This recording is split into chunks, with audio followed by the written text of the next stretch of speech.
Episode 3 of our latest Myrtle Beach Brand Story highlights the city's present condition. In Episode 1, our viewers learned of how Myrtle Beach was founded by Simeone B. Chapin. In Episode 2, we highlighted the city in its glory days, from the mid-1950s to the late 1980s. In this episode, we look into where the city stands today and what options the city has for moving into this next generation of all things America. It may come as a surprise, but back in the 1960s and 1970s, this restaurant located at the intersection of Highway 501 and Broadway Street played a significant role in local politics. Less than 12 influential figures would gather here to determine the mayor of the city, city council members, county council positions, and representatives for the SC State House. The meeting went on for over an hour, with the conclusions reached being definitive. Myrtle Beach was the central hub of authority for all matters concerning Horry County at that time. Horry County's growth completely altered the power dynamics along the Grand Strand. 40 years ago, tobacco farms dotted the rural landscape along Hucks Road and its vicinity just west of Conway. Nowadays, those roads are filled to the brim with successive waves of new development. Horry County has a population of 411,000 people, with only 48,000 residing in Myrtle Beach.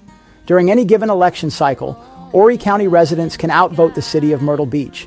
On the peak tourism day of July 4th, Myrtle Beach attracts up to 350,000 visitors, while a population of 350,000 residents lives just beyond the city borders.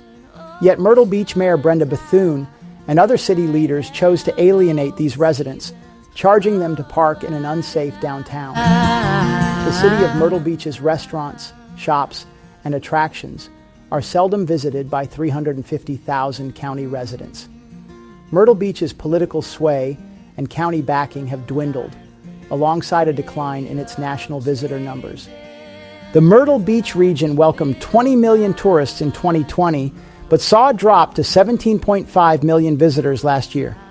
What's next for the city? Mayor Bethune and the city have recently requested $65 million in state aid to support their efforts in revitalizing the downtown area. However, the state fully knows the town is landlocked in its Arts and Innovation District. Chapin Company and Burroughs and Chapin Company hold 3 significant land plots that the city is unable to buy or compel the companies to sell.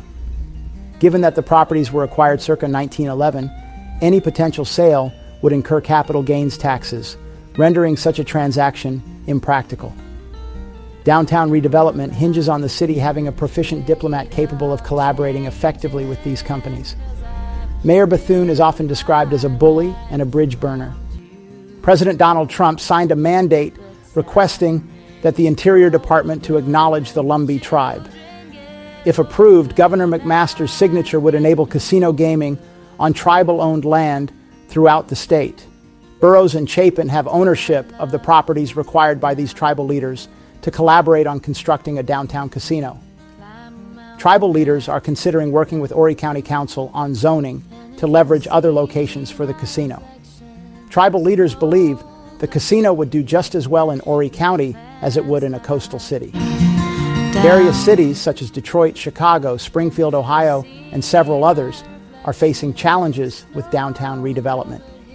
These cities have found little success despite an accumulated billions in investments. Downtown redevelopment clearly presents lucrative financial tax-funded opportunities. Myrtle Beach has spent over $100 million with little to show as of 2025. The town and the brand appear stuck in time.